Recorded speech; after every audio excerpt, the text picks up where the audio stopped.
Assalamualaikum warahmatullahi wabarakatuh. Saya Maulidia Sri Suryandari dari jurusan Pendidikan Ilmu Pengetahuan Sosial.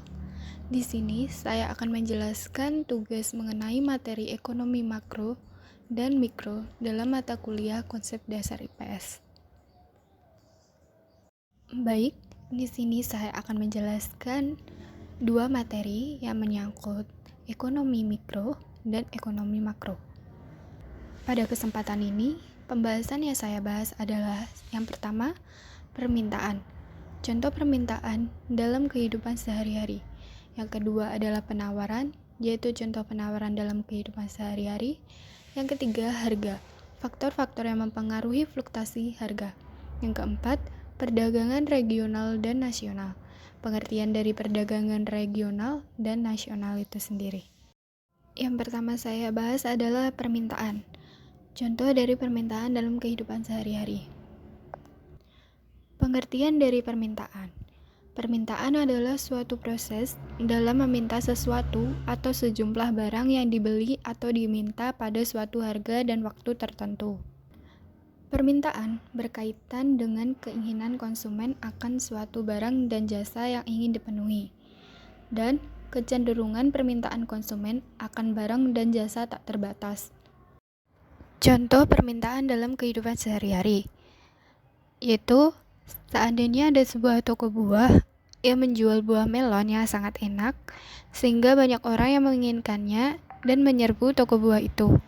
Tetapi tiba-tiba harga buah melon tersebut naik 2 kali lipat, karena si pemilik merasa tetap akan ada yang membeli produk buahnya. Hal tersebut sangatlah tidak benar. Buah melon yang tadinya laku terjual akan terbuang sia-sia, karena para konsumen akan berpikir 2 kali sebelum membelinya, apalagi dengan harga yang tinggi. Itulah contoh dari hukum permintaan dalam kehidupan sehari-hari. Pembahasan yang kedua adalah penawaran. Contoh penawaran dalam kehidupan sehari-hari.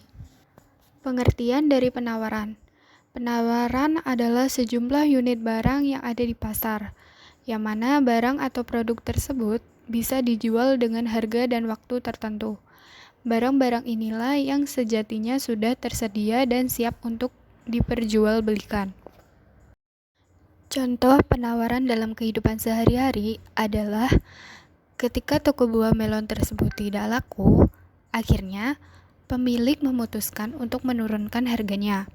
Namun, pemilik hanya akan menjualnya sedikit untuk mempertahankan persediaan para pemasok. Hal ini sangat relevan untuk menunjukkan hubungan antara jumlah penawaran dan harga secara langsung. Pembahasan yang ketiga adalah harga. Faktor yang mempengaruhi fluktuasi harga. Konsep harga. Harga adalah nilai suatu barang atau jasa yang diukur dengan jumlah uang, dikeluarkan oleh pembeli untuk mendapatkan sejumlah kombinasi dan barang atau jasa berikut pelayanannya. Faktor-faktor yang mempengaruhi fluktuasi harga.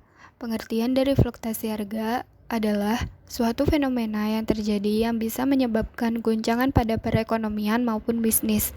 Maka dari itu, badan usaha maupun pihak perusahaan biasanya sudah mempersiapkan beberapa teknik solusi untuk menghadapi fenomena ini. Dan yang keempat adalah pembahasan tentang perdagangan regional dan nasional. Pengertian dari perdagangan regional itu sendiri dan nasional. Perdagangan regional. Perjanjian perdagangan regional atau Regional Trade Agreement adalah kesepakatan perdagangan antar berbagai negara di wilayah geografis tertentu. Perjanjian biasanya mengenai eliminasi hambatan perdagangan di antara negara-negara tersebut.